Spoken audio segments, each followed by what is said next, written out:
자, 저희는 사람을 섬기는 것입니다. 그렇죠? 사람을 섬기는 것이기 때문에 먼저 우리의 사람에 대해서 좀 알기를 원합니다. 하나님께서 우리 인간을 어떻게 지으시고 왜 지으셨는가, 물론 여러분 다 잘 알고 있겠지만 우리가 그런 모든 인간관을 먼저 이해를 하고 그리고 접근을 하는 것이 이것이 가장 좋지 않을까 생각이 됩니다.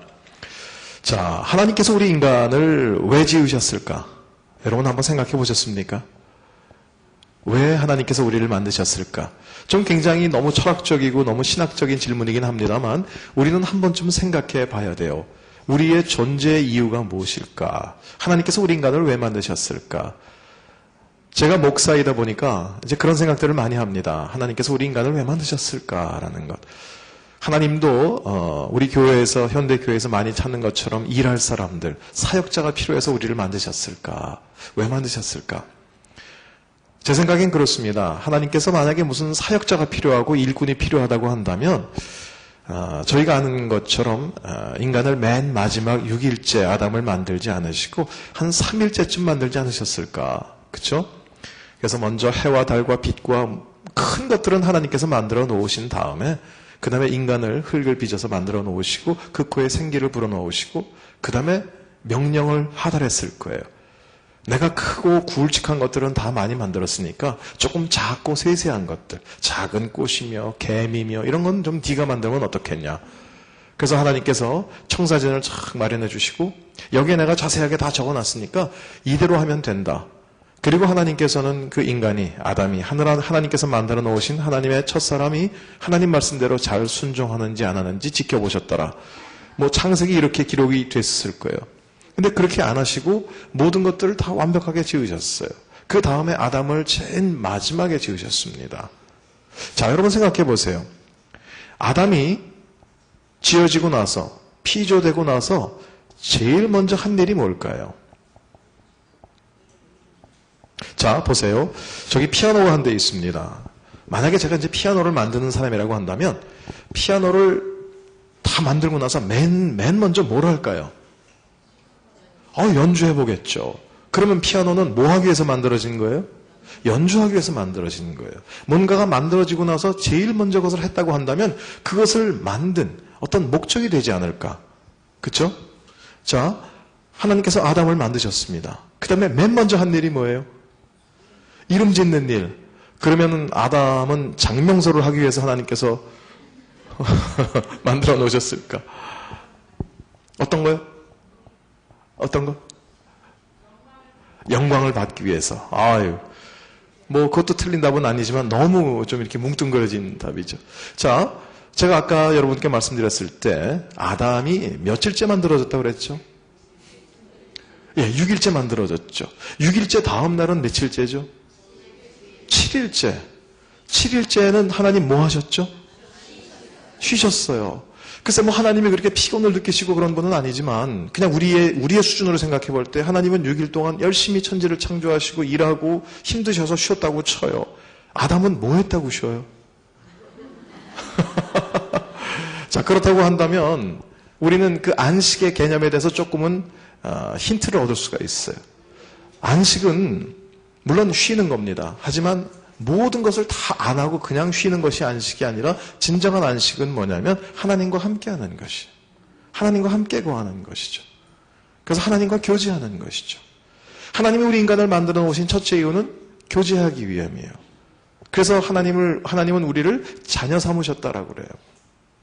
그래서 여러분 기도하실 때 뭐라고 기도하세요? 하나님 아버지. 예, 정말 하나님 아버지로 여기세요? 그러세요?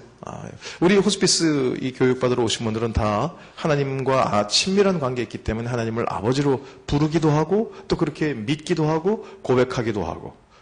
근데요, 어떤 모임에 가보면 어떤 믿음의 그런 사람들을 보면 분명히 기도는 하나님 아버지라고 우리가 기도하는데 그 믿음의 실질적인 내용을 가만히 들여다보면 아버지가 아닌 경우가 많아요. 그냥 하나님 아저씨예요. 아버지라는 것은 뭐예요? 굉장히 우리와 친밀한 관계예요. 친한 거예요. 우리의 모든 것을 아시고 나도 하나님에 대해서 그렇게 가까이 있는 거예요. 우리 부모님처럼 숨기지 않는 거예요. 또 우리 부모님 모습들처럼 내가 연약하고 힘들고 지쳤을 때 그냥 나무라고 꾸짖고 비교하고 그리고 혼내주는 것이 아니라 항상 위로하고 격려하고 채워주고 보살펴주고 그게 우리 부모님이시잖아요. 우리가 하나님 아버지라고 고백할 땐 바로 그러한 하나님이세요. 하나님 우리와 교제하는 거예요. 그래서 하나님과의 친밀감이에요. 자, 인간의 존재 목적은 하나님과 교제합니다. 교제하면서 뭘 할까? 교제하면서 어떻게 교제할까? 그냥 하나님하고 마주 앉아서 쎄쎄쎄하고 푸른 하늘 은하수 이렇게 할까? 예, 뭐 그것도 좋은 교제죠. 하나님은요, 근데 우리와 교제하시면서 어떻게 하냐면 우리를 채우시는 분이다라는 거예요. 하나님 우리를 채우세요. 여러분 성경을 읽다 보면 가끔 가다가 우리 인간을 그릇에 비유하는 그런 말씀을 보실 거예요.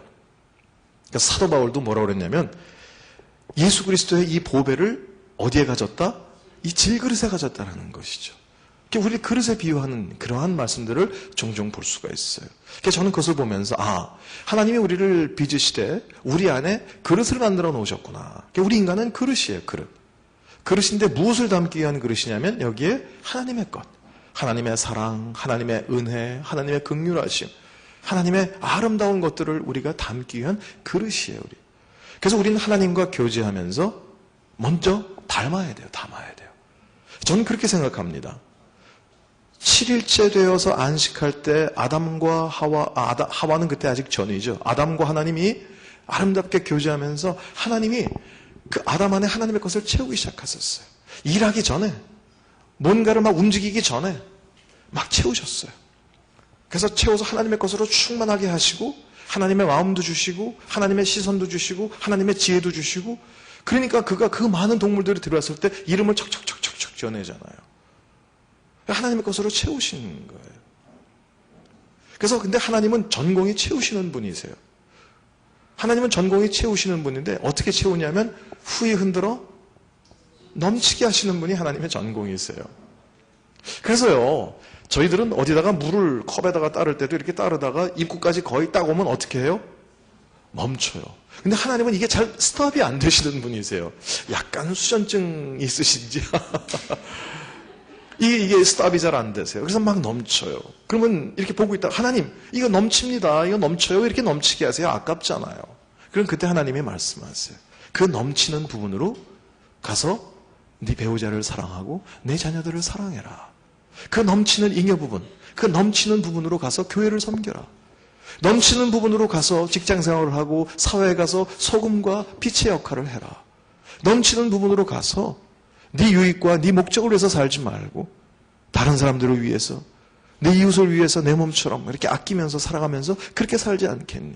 넘치는 부분으로 하나님을 섬기지 않고 하나님은 우리 가운데 그렇게 넘치게 하는 분이세요. 그래서 그 넘치는 부분이 있어야 우리는 비로소 무언가를 할 수 있다라는 것입니다. 왜냐하면 우리 가운데 넘치지 않으면요, 여기 우리만한 그릇이 있거든요. 우리 내면엔 그릇이 있는데 이것은 하나님이 채우지 않으면 세상의 어느 곳으로도 채울 수가 없어요. 하나님이 채우지 않으시면 우리의 내면에 이만한 그릇이 어떻게 되겠어요? 비어 있어요. 비어 있으니까 아무것도 없는 거예요. 그러니까 세상적으로 볼 때는 굉장히 많은 것을 노력했고 성취했고 저희들이 볼 때는 참 많이 가졌다, 많이 누렸다 라고 생각하는데도 불구하고 그 사람을 가까이 가서 얘기해 보면 결국 고백의 맨 마지막은 뭐냐면 허전하다, 허무하다, 텅 빈 것 같다. 여러분 그런 표현 들어보셨습니까? 예, 허전한 거예요. 세상적으로 굉장히 많은 것들을 가진 것처럼 보이나 실상은 그 내면 가운데 아무것도 있지가 않아요. 왜냐하면 하나님 자리가 비어있기 때문에. 그 하나님 자리가 비어있으면요 공허합니다. 여러분 이게 공허하면은 불안정이에요. 여기가 뭔가 꽉 차야 안정감이 있는데 비어있을 땐 불안정이에요. 자, 이 불안정한 것이 우리의 삶 가운데 나타나는 것이 뭐냐면 초조한 거예요. 급한 거예요. 막 불안한 거예요. 그래서 뭐든지 사건들을 내 근심과 걱정과 염려로 다 해석하기 시작해요. 그러니까 세상의 모든 일들이 다 두려운 거예요. 미래가 다 두려운 거예요. 그런데 우리가 하나님 앞에 나아가서 하나님의 채우심을 경험하면 하나님은 우리로 하여금 꽉 차게 하시고 후연들어 넘치게 하시는 분이시기 때문에 하나님의 것을 우리 가운데 풍부해져요. 부요의식이 생기는 거예요. 그러니까 배부른 거예요. 여러분 배고플 때하고 배부를 때하고 달라요. 특히 우리 여성분들이 여기 많은데 여러분 너무 시장하실 땐 쇼핑하면 안 돼요. 그러면 다 맛있어 보여요. 그래서 다 사요, 다 사요. 그래서 항상 오버하게 돼 있어요. 근데 이제 식사를 하고 배부르게 가면, 이제 뭐 별로 이렇게 눈에 들어오는 게 없이 필요한 것만 이렇게 사게 돼요. 그러니까 우리 가운데 항상 궁핍의식, 비어있으니까 배고픈 거예요, 허전한 거예요. 그러니까 뭐든지 가서 거머줘야 돼요. 다 뺏어야 돼요. 내 것으로 해야 돼요. 그런데 하나님의 것으로 채우기 시작하면 우리 가운데는 부요의식이 있어요. 하나님은 어떤 분이세요? 가난한 자로 하여금 부요케 하시는 분이세요. 약한 자로 하여금 강하게 하시는 분이세요. 자, 우리가 어떤 전문적인 사역상을 띄기 이전에 우리는 하나님의 사람들이에요. 그렇죠? 그리고 하나님의 이름으로 가서 위로하고 하나님의 이름으로 가서 섬기주는 분들이기 때문에 우리 가운데 제일 먼저 필요한 것은 뭐냐면 여러 가지 의료적인 기본 상식과 호스피스로서의 전문성을 갖는 것도 참 중요합니다. 하지만 그건 못지않게 또 중요한 것은 뭐냐면 우리가 먼저 영적 체험을 경험해야 돼요. 여러분이 먼저 하나님 앞에 잠잠히 머물러 있어야 돼요. 하나님과 깊은 교제 가운데 있으셔야 돼요. 말씀을 통해서, 기도를 통해서, 성경 공부를 통해서, 큐티를 통해서 어떤 것이든 여러분이 하나님의 것으로 체험을 받고요. 하나님과의 깊은 교제 가운데 있어야 돼요. 여러분 가서 우리의 기술을 전하는 거 아닙니다. 여러분 가서 우리의 어떤 매너를 가지고 그들을 섬기는 거 아니에요. 우리 안에 있는 하나님께서 이미 주신 한 영혼에 대한 감동, 한 영혼에 대한 사랑, 그 영혼을 섬기는 그 하나님의 채우심이 없이 하나님께서 주신 것이 없이 우리는 가서 아무것도 행할 수가 없는 것입니다. 그래서 항상 우리 가운데 고백되어져야 될 것은 뭐냐면 시편 23편 5절이에요. 여러분 거기서 다윗이 뭐라고 그랬어요? 내 잔이 넘치나이다. 넘쳐야 돼요. 그래서 여러분이 어떤 사역을 하시든 간에 여러분 그 사역하기 전에 먼저 점검을 하셔야 돼요. 지금 나는 차 있는 상태인가 비어있는 상태인가. 여러분 우리가 운전을 하러 나갈 때도요. 항상 계기판을 점검하잖아요. 그래서 휘발유가 없으면 어떻게 해야 돼요?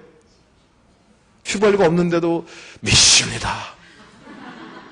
아니 어느 선교지에서는 아주 급할 땐 하나님께서 뭐 그렇게도 하시고 맹물을 붓는데도 가게 하시고 뭐 그런 간증을 들은 적이 있지만 아니 그건 일상적인 거 아니잖아요. 그렇죠? 휘발유가 없어서 빨간불이 탁 들어오고 빨간불이 들어오고 나서도 한참이 지났는데도 불구하고 하나님은 능력 있으신 분입니다. 믿습니다. 그러고 그냥 가면 못 가요. 그래서 우리가 항상 출발하기 전에 주유소에 가서 채워야 돼요. 채워야 돼요. 그래야 가죠. 저희도 마찬가지예요.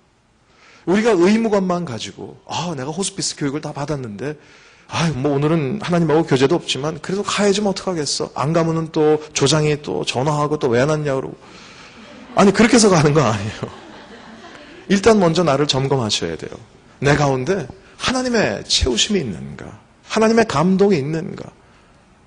하나님께서 내 가운데 정말 성령으로 함께 역사하고 계시는가? 가서 내가 정말 그렇게 아파하고 힘들어하고 우리도 아직 경험은 잘 안 해봤잖아요. 물론 많이 아파봤지만 그 직전까지는 안 가봤잖아요. 우린 그 상황을 이해하지 못해요. 그냥 우리의 말과 우리의 지식과 우리의 지혜로 위로한다 하더라도 그냥 공허한 메아리로 들릴 때가 많을 거예요. 하지만 정말 하나님이 주신 마음이 있다고 한다면 하나님이 주신 감동이 있다고 한다면 어떤 말을 하지 않고 가서 손만 꽉 잡아줘도요. 그 눈에서부터 그 마음으로부터 그 온몸으로부터 느끼게 돼 있어요. 왜냐하면 우리는 인간은 영적인 존재거든요. 감동을 받게 돼 있어요. 이분들이 교회 행사의 프로그램으로 와서 그냥 하는 건지 시간 때우러 왔는지 정말 나를 사랑하고 나를 케어하기 위해서 왔는지 누구보다도 그분들이 잘 안다라는 것이죠. 자, 그래서 우리는요 어떤 의식적인 종교의 모습을 이제 좀 벗었으면 좋겠어요. 그래서 물론 진심으로 그 마음 가운데 고백되어져서 하는 경우도 있어요. 그래서 병원 눈물을 들어주면서 할렐루야 정말 고백되어지는 경우도 있어요. 그건 굉장히 좋습니다. 하지만 정말 마음에 아무런 감동도 없는데 그냥 종교적으로 할렐루야 그러고 그냥 들어가서 아니 그런 종교적인 거 말고요. 진짜 우리의 내면 가운데서 고백되어지는 것. 그래서 진정한 우리의 마음을 나눌 수 있는 바로 그것이 우선이다라는 것입니다. 그래서 우리 호스피스 사역을 하기 위해서 제일 먼저 점검해야 될 것은 뭐냐면 나와 하나님과의 관계예요. 나와 하나님과의 관계는 어떠한가라는 거예요. 근데 사실은 이거 측정하기가 참 쉽지 않잖아요. 그렇죠? 어떨 때는 하나님하고 관계가 좋은 것 같기도 하고 또 이렇게 기분이 좀 안 좋고 몸이 안 좋은 날은 하나님이 어디 출장 가신 것 같기도 하고, 좀 종잡을 수가 없어요. 여러분 내면을 한번 잘 들여다보세요. 그래서 여러분, 그 기본 정서라는 거 있죠. 우리 마음 가운데 가장 밑에 깔려있는 기본 정서가 어떤 것인가? 그게 우울인가? 그게 아픔인가? 그게 상처인가? 아니면 기쁨과 즐거움인가? 잘 보셔야 돼요. 왜냐하면 우리 믿는 사람들이 가지고 있는 가장 기본적인 정서는 기쁨이에요. 사도 바울은 얘기했어요. 기뻐하라. 내가 다시 말하노니 항상 기뻐하라라는 것이죠. 기뻐하라. 야고보 사도는 거기다가 심하게 고난을 만나도 기뻐하라고 그랬어요. 어떻게 고난까지 기뻐할 수 있을까? 왜냐하면 난 하나님 아버지와 연결이 되어 있기 때문에 그래요. 지금 내 눈앞에는 여러 가지 고통과 고난과 아픔에 쉽지 않은 현실의 문제들이 있지만 내 가운데 나를 붙들어 주시고 내 뒤에서 나를 향해서 채워주시는 분이 누구세요? 하나님 아버지세요. 그 하나님이 계신 걸 알기 때문에 우리는 어떻게 할 수 있어요? 기뻐할 수 있는 거예요.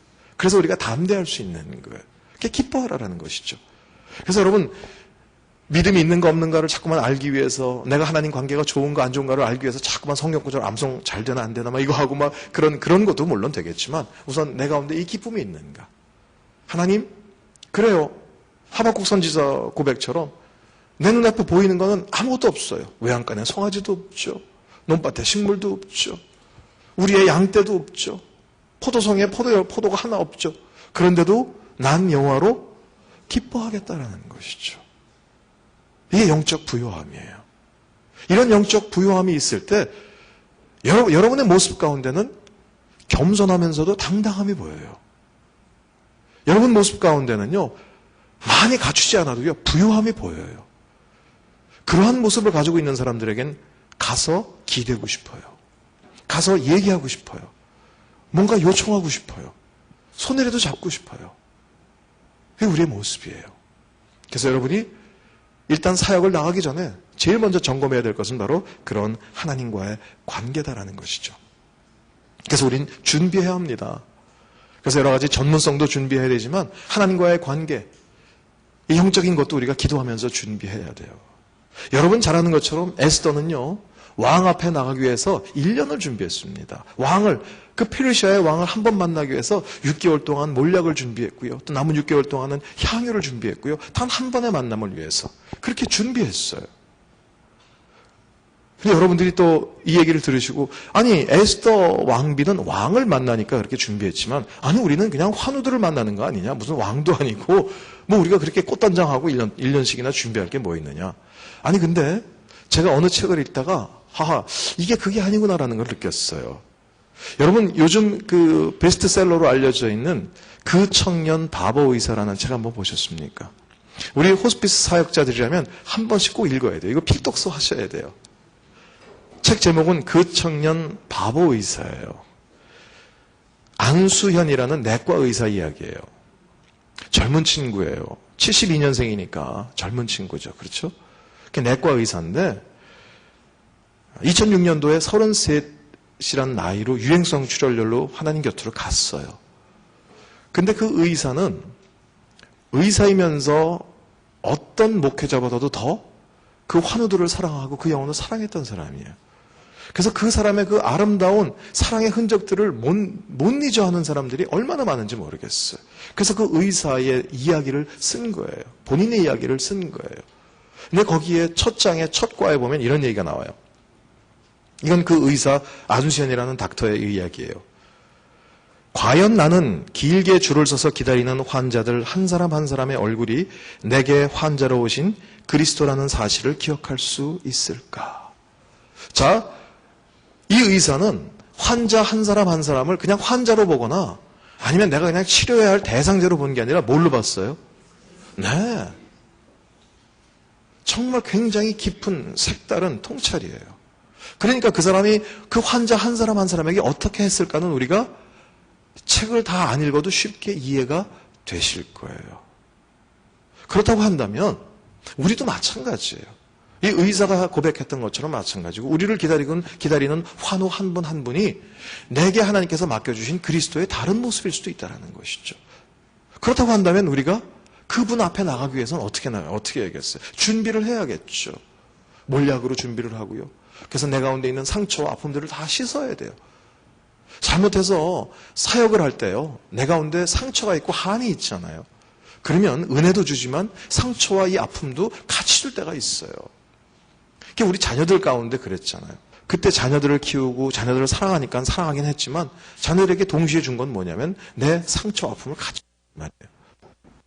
그게 아니라 씻어야 돼요. 씻고요. 그 다음에 그 나머지 6개월은 향유로, 그 아름다운 향기예요. 무슨 향기겠어요?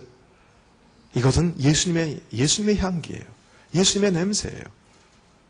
어떻게 하면 예수님의 냄새가 우리 인격 가운데 내 몸에 배게 할 수 있을까? 그거는 다른 방법이 없더라고요. 오래 머물러 있어야 돼요. 여러분, 고기 굽는 집에 가가지고 한 2-3시간 막 개하시면서 떠들고 막 얘기하면서 그리고선 그 음식점에서 한 2-3시간 있다 나오시면 온 몸에 그냥 이 내복까지 무슨 냄새가 배요? 고기 냄새가 배요. 또 어떨 때요, 커피숍에 가면 원치 않게 이렇게 막 담배 피는 사람들이 있는데 갈 때가 있잖아요. 너무 힘들죠. 그런데 한 30-40분만 있다 와도 냄새가 아주 속까지 배요.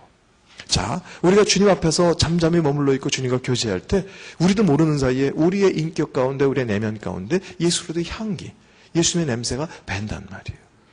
그래서 우리 가운데 준비해야 될 것은 뭐냐면 바로 이 주님과 함께 머물러 있는 거예요. 주님과 교제하는 거예요. 주님과의 친밀감을 갖는 거예요.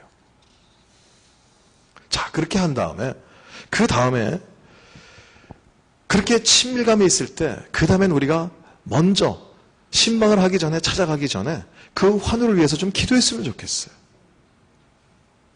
그래서 하나님, 제가 오늘 이러이러한 환우를 신방을 가기로 약속을 했습니다.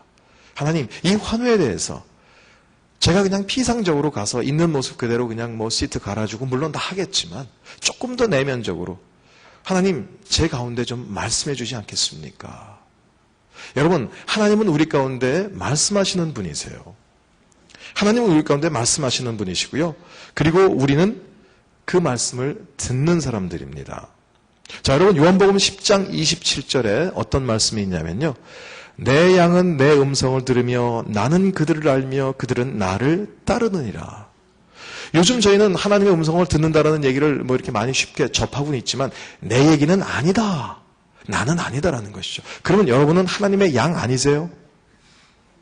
여러분 하나님의 양 맞으세요? 주님이 여러분 목자 맞으세요? 그렇다고 한다면 우리는 그의 음성을 들어야 돼요. 음성을 듣는 것이 희한하고 신기하고 놀라운 일이 절대로 아니라 안 듣는 게 오히려 더 희한한 일이에요. 안 듣는 게 더 이상한 일이에요.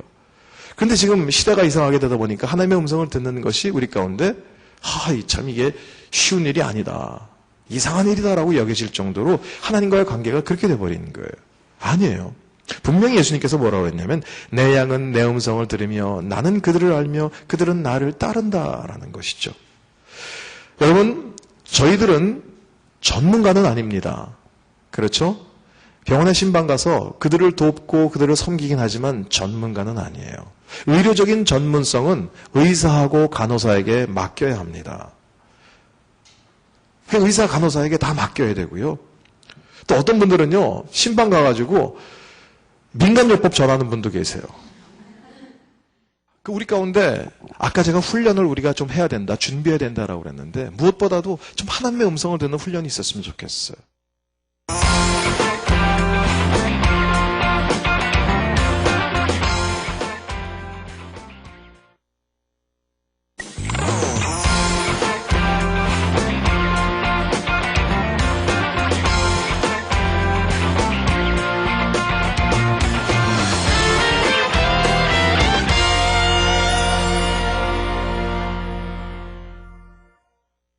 우리 가운데는 또 다른 하나님께서 약속하신 또 다른 세상이 있어요. 그것은 하나님의 계획과 하나님의 인도하심에 따라서 사람마다 차이가 있을 뿐이에요. 그래서 여기 있든 거기 있든 우리 가운데 중요한 것은 뭐냐면 하나님이 나와 함께 하시고 동행하신다라는 거예요. 하나님은 늘 우리와 함께 하시는 분이세요. 하나님은 늘 우리와 동행하시는 분이세요. 그러니까 제가 여러분께 가끔 이제 그런 질문을 합니다. 여러분, 가장 맛있게 먹었던 음식이 뭡니까? 또 때로는 가장 기억에 남는 여행지가 어딥니까? 어디세요? 뭐 어떤 분은요, 뭐 하와이라고 얘기도 하고, 뭐 어떤 분은 뭐 맛있는 것 중에서 뭐 이것 맛있다. 무슨 어디 가가지고 떡갈비를 먹었는데 그게 맛있다. 뭐 다 맛있고 또 기억에 남는 그런 여행지가 있겠지만, 자, 제 생각에는요, 어디, 여기, 이것, 저것보다도 제일 중요한 건 누구와 함께 갔느냐라는 것이죠. 누구와 함께 갔느냐. 자, 정말 내가 사랑하는 사람. 여기 조금 연세 드신 분들도 옛날에 그 데이트할 때, 막 연애할 때, 내가 정말 사랑하는 사람과 함께 그냥 냄비에다가 난로에다 라면 하나 끓여 먹어도요, 뭐 김치도 없어도 괜찮아요. 냄비 뚜껑에다가 후후 불어가지고 자기 한 젓가락, 나 한 젓가락. 이 라면보다 더 맛있는 음식이 어디 있을까요? 그렇죠? 아무리 좋은 여행지를 가서 아주 비싼 돈 들여가가지고 관광을 가면 뭐해요? 막 거기서 싸우고 그러면은요, 그 관광지 좋은 거 하나도 들어오지도 않아요. 그래서 진짜 좋은 건 뭐냐면 누구와 함께 있느냐라는 것이죠. 여러분, 우리 인생이 그런 것 같아요. 좋은 집도 뭐 필요하기도 하겠죠. 좋은 것, 뭐 여러 가지 좋은 환경도 필요하겠지만 진짜 우리를 행복하게 하는 것은 누구와 함께 있느냐라는 것이죠. 그런데 하나님은요, 우리 가운데 뭐라고 그러셨냐면 나는 너와 함께 하고 싶다라는 거예요. 그래서 예수 그리스도, 독생자 예수 그리스도를 이 땅 가운데 보내주시면서 또 다른 이름을 하나 주셨어요. 그 이름이 뭐예요? 임마누엘이에요. 임마누엘. 임마누엘의 의미가 뭐예요? 하나님이 우리와 함께 하신다라는 것이죠. 하이 참. 하나님이 우리와 함께 하신다라는 것이죠. 늘 동행하신다라는 것이죠. 내가 어딜 가든지 내가 너와 함께 하리라라는 것이죠. 근데 우리가 느끼지를 못해요. 그러니까 우리가 늘 행복하지가 않고 자꾸 짜증이 나는 거예요. 우리 가운데 중요한 것은 바로 그 하나님과 동행하는 것을 고백하고 깨닫는 거예요. 환우들 가운데도 마찬가지예요. 굉장히 심한 고통 가운데 있지만 하나님이 늘 함께 하신다. 하나님이 동행하신다. 그리고 그 동행하신 하나님의 그 오른팔은 절대로 포기하지 않으신다. 그리고 여기 있으나 혹시 하나님께서 부르셔서 거기에 있으나 하나님께서 늘 함께 하신다라는 것이죠. 그게 우리로 하여금 안정감을 주는 거예요. 그래서 너무너무 무리하게, 물론 우리가 기도해서 갑자기 어떤 하나님의 능력과 놀라운 방법으로 회복이 되면 그거 좋겠죠. 하지만 그것은 하나님께 다 달려있는 것입니다. 그리고요, 그 환우의 병의 원인이 죄로 인한 것이다라는 건 너무 강조하지 마세요. 막 너무 심히 아파가지고 막 너무 힘들어 하시는데, 아휴, 죄를 많이 졌구만. 회개해야지, 회개 안 하니까 이렇잖아, 회개. 예수 믿어? 예수 믿어?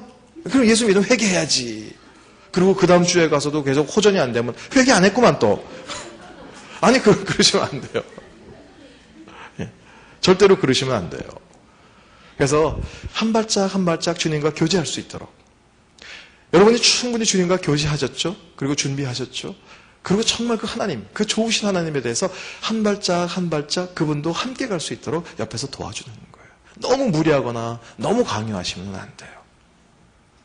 자, 그리고요, 이 환우들과 가족들이 가장 두려워하는 게 뭐냐면 바로 죽음이에요. 믿음을 가지고 있는 분들 가운데도 이 죽음을 참 두려워하는 분들이 많으세요. 그래서 죽음에 대한 성경적인 그런 의미를 여러분이 좀 알려주셔야 돼요. 여러분, 성경에서의 죽음은 절대로 비관적이거나 무서운 거 아니에요. 자, 계시록 14장 13절 제가 한번 읽어드리겠습니다. 계시록 14장 13절. 또 내가 들으니 하늘에서 음성이 나서 가로되 기록하라. 자금 이후로 주 안에서 죽는 자들은 복이 있도다 하시매 성령이 가라사대 그러하다. 저희 수고를 그치고 쉬리니 이는 저희의 행한 일이 따름이라 하시더라. 자, 하나님의 음성이 있어서 주 안에서 죽는 자는 뭐가 있다? 복이 있다라는 것이죠. 그것도 우리 가운데 복이라는 것이죠. 그러니까 제일 중요한 것은 뭐냐면 주님 안에 거할 줄 알도록 해드리는 거예요. 그래서 주님을 영접하고 그리고 주님이 함께하고 계시고 주님께서 위로하고 계시고 붙들고 계시다는 것을 알게 하시는 거예요. 그래서 이제 주님께서 그렇게 말씀하시는 거예요. 이제부터는 주 안에 있기 때문에 죽음조차도 우리 가운데 뭐다? 복이다라는 것이죠. 자, 요한복음 14장 2절엔 또 어떤 말씀이 있냐면요. 내 아버지 집에 거할 것이 많도다. 그렇지 않으면 너희에게 일렀으리라. 내가 너희를 위하여 처소를 예비하러 가노니. 자, 아버지 집엔 거할 곳이 많다라는 거예요. 보통 사람들은 죽음을 두려워해요. 왜냐하면 이제 거기 무서운 곳, 캄캄한 곳, 두려운 곳, 미지의 내가 알지 못하는 곳이기 때문에 다 두려워요. 근데 성경은 거기를 두려운 곳이라고 얘기한 적이 없어요. 오히려 거기에는요, 우리가 거할 곳이 굉장히 많아요. 거기에는 하나님께서 우리 가운데 거할 처소를 다 마련해 주시고요. 그리고 주님과 함께 동행하기 때문에 오히려 그거는 복된 곳이에요. 거기는 어떤 곳이에요? 또 계시록에 의하면 거기는 눈물이 없는 곳이에요. 아픔이 없는 곳이에요. 애곡하는 것, 그런 것이 없는 곳이에요. 그러니까 그런 것들에 대해서 조금씩 알려주셔야 돼요. 그래서 죽음은 끝이 아니라 새로운 시작입니다라는 것을 알려주셔야 돼요. 그래서 그것을 환우들 뿐 아니라 가족들에게도 그렇게 함께 알려주셔야 돼요. 그래서 새로운 시작입니다. 너무 두려워하지 마십시오. 너무 염려하지 마십시오. 하나님께서 늘 동행하시고 하나님께서 꼭 붙들어 주실 것입니다. 라는 것이죠. 그리고 여러분 그 환우들 가운데 이제 좀 그 얘기를 이렇게 하시는 분들 조금 있을 거예요. 예. 그러면 가급적 이렇게 들어주세요. 그래서 환우들이 뭐 얘기하려고 하면 그래서 가만히 있어봐. 지금 요한복음에 어떻게 된다고 이렇게 하지 마시고 자꾸만 내 생각과 내 것을 주입하시는 것보다 이렇게 좀 들어주세요. 그리고 조금 이제 호흡이 고르지 못하거나 뭐 이런 환우들은 얘기하다가 이렇게 잠깐 이렇게 스톱할 때가 있어요. 호흡 때문에 좀 멈추거나 아니면 너무 힘들어서 잠깐 멈출 때가 있어요. 그럴 때 내 생각으로 말을 이어가지 마세요. 그거 그러면서 이렇게 넘쳐가지 마시고 기다려주세요. 기다려주시고 그 환우가 자기의 감정의 그 모든 상태를 정확하게 다 이야기할 때까지 좀 이렇게 기다려주시는 거예요. 그리고 가급적인 그냥 받아주세요. 그래서 얘기를 할 때, 그 환우들이 얘기할 때 이렇게 받아주세요. 받아주시고, 하나님이 꼭 그래요. 우리가 하나님 앞에서 이제 기도할 때, 사실은 뭐 별 얘기 다 하잖아요. 하나님이 보실 때는 말도 안 되는 얘기도 막 와서 요청하고 떼쓰고, 그때 하나님이 한 번이라도 여러분 가운데, 좀 그만해. 이러고 우리 가운데 우리를 스톱시키신 적이 없어요. 그러니까 들어주시는 거예요. 그러니까 여러분도 들어주셔야 돼요. 그리고 어떤 얘기를 하든 그 말에 반응을 하지 마세요. 다 듣고서는 아주 인자한 말로 그래요. 근데 있잖아요. 그건 잘못된 생각이거든요. 이러고 거기다가 토를 달지 말고 환우들 막 이렇게 막 누르지 마세요. 일단은 들어주세요. 일단 들어주시고 계속 얘기를 해주시고요. 그리고 우리가 아까 가기 전에 하나님 앞에 가서 받았잖아요. 그렇죠? 하나님께서 주신 그런 감동이 있잖아요. 하나님이 주신 마음이 있잖아요. 그냥 그 마음으로, 그걸 눈으로 그냥 얘기하세요. 그냥 눈으로 얘기하세요. 그래서 그 환우의 눈을 그냥 이렇게 쳐다보시고요. 계속해서 그 시선을 거기다가 주세요. 그러면서 우린 속으로 기도하는 거예요. 하나님, 제가 사랑의 통로가 되기를 원합니다. 제가 지금 손을 잡고 있고, 제가 귀를 듣고 있고, 눈으로 바라보고 있는데, 하나님, 저를 통해서 하나님의 사랑과 위로하심이 하나님 이분들에게, 이 환우에게 전달되게 도와주십시오. 우리는 그냥 통로일 뿐이에요. 통로. 그래서 서울여대의 장경철 교수님이라는 분이 계시는데 그분은 뭐라냐면 우리는 그냥 유통업자다라는 거예요. 유통업자. 그러니까 기쁨이나 복이나 위로나 긍휼함이나 이런 모든 것들이 우리 가운데 있어요? 없어요. 내 가운데 생산할 수도 없고 내 가운데 만들어낼 수도 없어요. 그러니까 우리는 유통업자. 유통업자는 뭐예요? 생산자가 있고 소비자가 있으면 그 중간에 왔다 갔다 하면서 전달하는 게 유통업자예요. 그러면 그 생산자는 누구예요? 우리는 하나님께 가서 받아야 돼요. 하나님께서 주시는 그 위로, 하늘의 위로와 기쁨과 그 하나님의 아름다운 마음, 풍성함, 용서하심, 이해하심을 우리가 받는 거예요. 그래서 우리는 그거 들고 가는 거예요. 가서 누워있는 환우들, 누워있으니까 얼마나 만 가지 생각이 교차하겠어요. 또 얼마나 아쉽고 후회스러운 일이 굉장히 많겠어요. 이제 그런 걸 또 가까운 가족들에게 이야기 못할 그런 내용들이 있단 말이에요. 그런 걸 여러분에게 얘기했을 때 그것을 다 받아주시는 거예요. 받아주시고 그리고 아까 하나님께서 주셨던 그 놀라운 위로하심과 함께하심과 이해하심, 용서하심을 그분에게 주는 거예요. 서서히. 때로는 말로 고백해도 되지만 눈으로 주고 마음으로 주고 내 영으로 계속해서 주는 거예요. 그분들 그렇게 받아서 위로받을 수 있도록. 그래서 그렇게 열심히 들어주고 손을 꼭 잡고 눈을 쳐다봐 줄 때요. 그 환우들 가운데는 내가 소중한 사람이구나. 내 말을 들어주는 사람이 있구나. 내 말에 경청을 해주는 사람이 있구나. 라는 감동을 또 줄 수 있어요. 그래서 아무 말 없이 그냥 거기에 있는 것, 여러분이 그 자리에 있다라는 그것만으로도 환자에게 도움이 된다는 것이죠. 실질적으로 우리 그리스도인들은 사실 좀 이러한 사람이 됐으면 좋겠어요. 우리가 막 뭔가 소란스럽게 요란스럽게 막 뭐를 주장하고 머리에 띠를 띠고 예수 믿자, 우리는 하나님의 사람이다 막 이러고 막 촛불 가지고 뭘 시위하고 그러지 않아도요, 그냥 그 사람이 거기에 잠잠히 있음으로 인해서 이상하게 빛이 나는 사람, 그 사람이 거기에 있음으로 인해서 그 자리가 안정되는 사람, 그 사람이 거기에 있음으로 인해서 향기가 있는 사람, 이게 진짜 그리스도인이거든요. 우리 사회에 사실은 이런 그리스도인들이 사실 필요합니다. 우리의 호스피스 사역도 마찬가지예요. 그래서 우리가 그 병실을 찾아갔을 때 꼭 그 환우들뿐만 아니라 다른 그 병실에 있는 모든 환우들까지도 오히려 영향을 받을 수 있도록, 감동을 받을 수 있도록, 그래서 우리의 모든 몸짓과 표정과 얼굴을 통해서, 그러기 위해서 다시 한번 처음으로 돌아가면 우리 가운데 뭐가 필요해요? 하나님 앞에 우리가 받는 게 필요해요. 우리가 가지고 있는 거는 그런 선함이 없잖아요. 그래서 우리 얼굴도 사실은 중요해요. 그래서 여러분, 우리 옛말에 얼굴이라는 것의 옛말이 뭐냐면 순수 한국말이잖아요. 얼꼴이에요. 얼꼴이 변형돼서 얼굴이 됐다라는 얘기예요. 그럼 얼꼴은 뭐냐? 얼이라는 것은 뭐냐면 영이에요, 영. 뭐 얼이 빠졌다라는 표현하잖아요. 그러니까 스피릿이요, 스피릿. 꼴은 뭐예요? 그래서 꼴값 한다라는 그 꼴의 모양이에요. 모양값 한다라는 거죠. 그러니까 얼꼴이라는 것은 뭐냐면 우리 내면에, 우리 안에 있는 영의 상태가 우리의 표정으로 나타난 게 얼굴이에요. 옆에 있는 분 한번 얼굴을 한번 보세요. 지금 환하게 웃으셨죠? 예. 그래 웃으셔야 돼요. 왜냐하면 내 안에 있는 가장 내 가운데, 내 내면 가운데 그 기본적인 정서가 아까 뭐라고 그랬어요? 기쁨이에요. 기쁨이에요. 안에서 기쁜데 내 배에서 생수의 강이 막 흘러 넘치는데 근데 얼굴을 찌푸릴 수가 있겠어요? 아니 그건 감추려고 해도 감출 수가 없어요. 그냥 막 입꼬리가 저절로 올라가고요. 너무너무 좋은 거예요.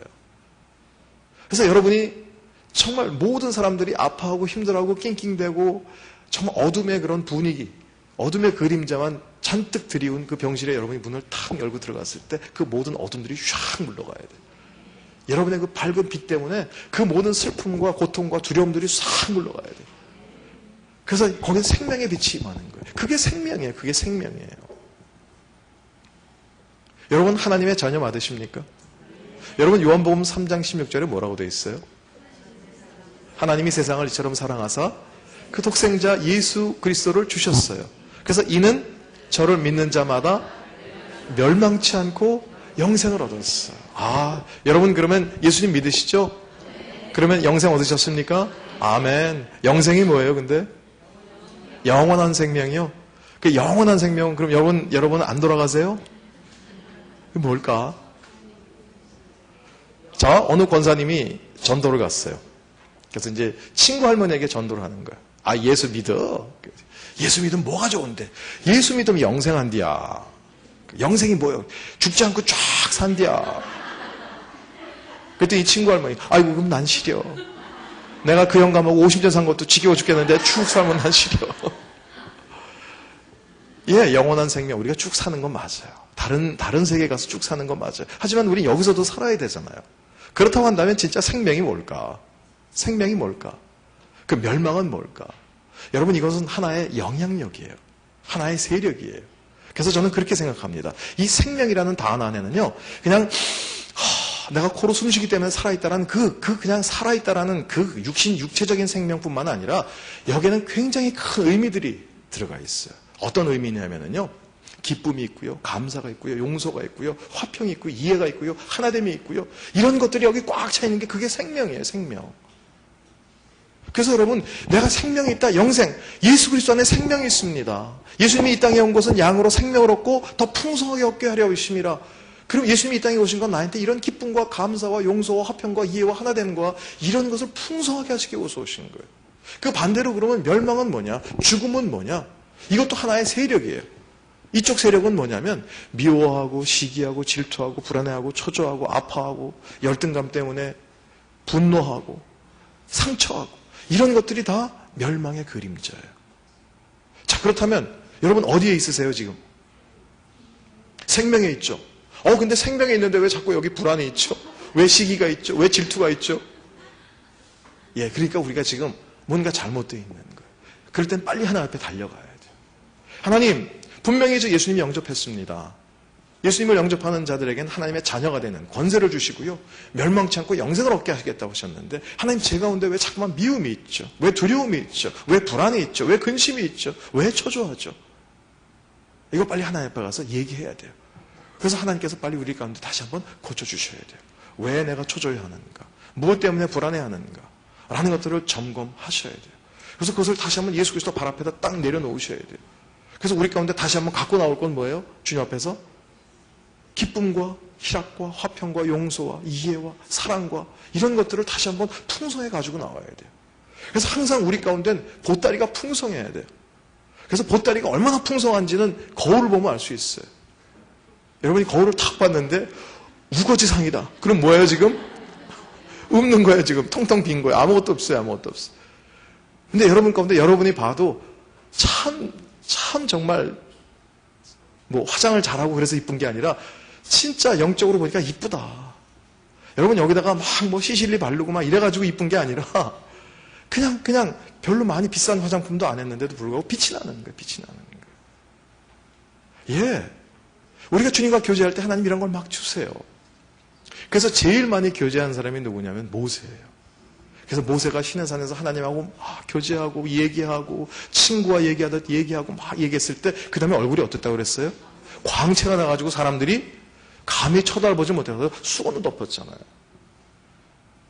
그러니까 여러분이 그 정도까지는 아니시지만 그 수건 덮으면 안 되니까. 그래서 여러분이 그 병실을 탁 열고 들어갔을 때 그 모든 고통, 아픔, 절망, 죽음, 두려움 이런 것들이 그냥 싹 사라져요. 여러분이 가 있는 것 자체만 해도 그냥 병실에 꽃이 피어야 돼요. 기쁨과 감사의 꽃이 피어야 돼요. 그래서 진짜 목적은 이 환우를 위로하러 갔는데 다른 사람들까지도 기다려야 돼요. 이봐, 그분들 왜 안 와? 언제 온댔어? 이거 기다려야 돼요. 기다려야 돼요. 저는 오늘 이 자리에 모인 분들이 그런 귀한 하나님의 사역자가 될 줄을 믿습니다. 네. 그래서 그런 자신감이 있는 거예요. 영적 자신감이 있는 거예요.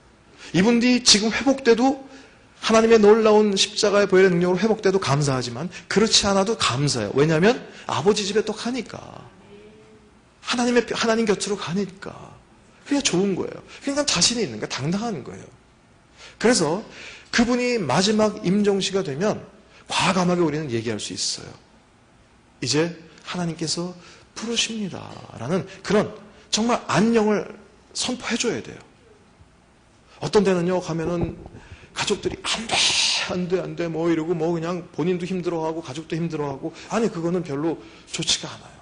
그래서 가족들이 너무나 많이 슬퍼하고 막 오열하기 때문에 이건 뭐 어떻게 방법이 없어요, 막. 아니, 그럴 때는 오히려 진정시켜 주셔야 돼요. 그리고 환자에게도 정말 이제는 가실 때입니다라는 것을 정확하게 알려주셔야 돼요. 이젠 준비가 됐습니다. 하나님께서 기다리십니다. 떠날 때가 됐습니다. 떠나셔도 좋습니다. 여러분 옆에서 누가 이런 식으로 격려를 해주고요. 함께 해줄 때 이게 놀라운 위로예요. 이것은 정말 여러분만이 할 수 있는 특권이에요. 그래서 우리가 이런 것들을 위해서 만약에 우리가 하나님의 나라에 대해서 자신이 없다고 한다면 뭐 어떻게 하겠어요? 글쎄 조금만 더 있다 가면 안 될까? 안 가면 안 될까? 우리도 아쉽죠. 하지만 우리 가운데 그 본향이 너무나 좋은 것임을 우리가 확신하고 있기 때문에 걱정하지 마세요. 걱정하지 마시고요. 이곳 일도 걱정하지 마시고 염려하지 마시고요. 가세요.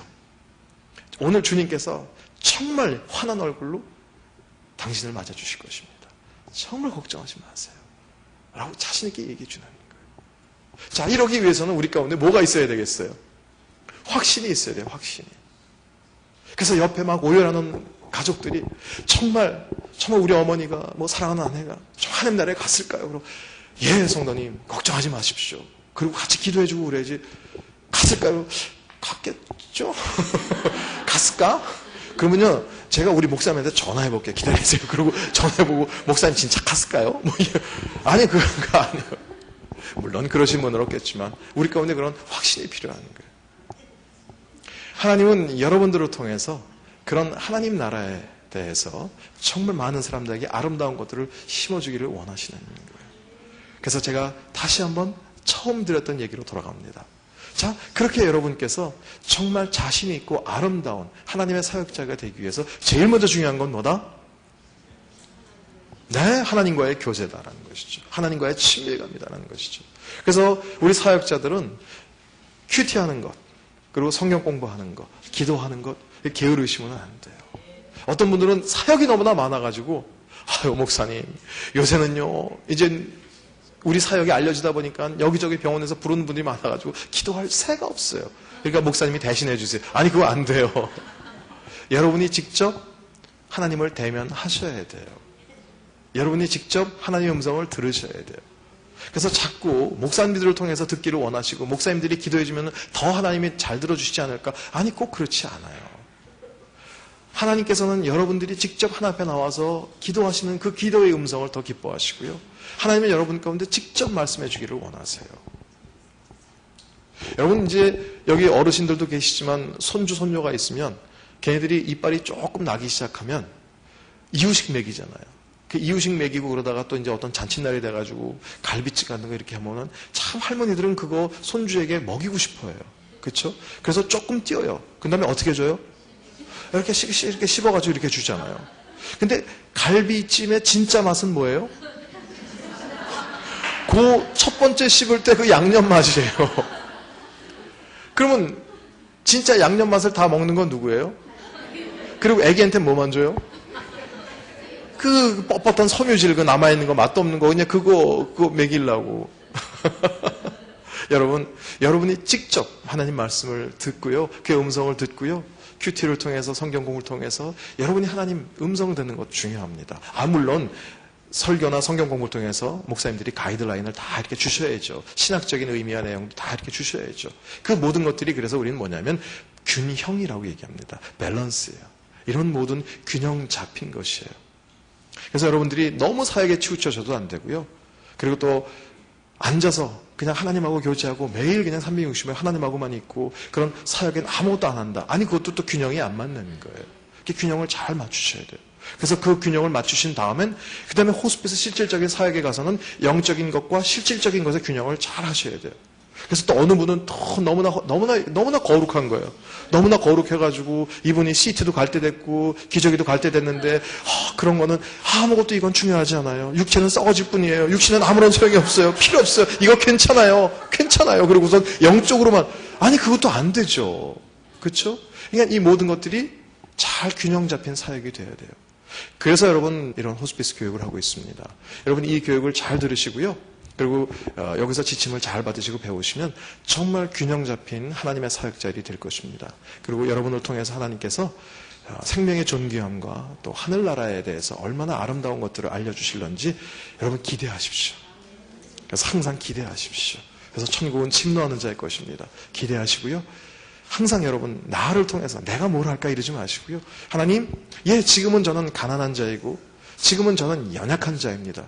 하지만 제가 하나님 앞에서 훈련받고 하나님 앞에 나아가서 하나님의 채우심을 경험했을 때 제 가운데 부여하게 될 것을 믿습니다. 제가 강한 자가 될 것을 믿습니다. 하나님께서 모든 어둠의 세력들을 제가 밟고요. 그리고 정말 하나님의 아름다운 천국의 복음을 전하고요. 그리고 그들 가운데 두려움과 염려와 걱정과 근심 대신에 기쁨과 감사와 희망과 소망을 주는 그런 하나님의 사람이 되기를 원합니다. 여러분 그렇게 기도하십시오. 하나님께서 그렇게 역사하실 것입니다.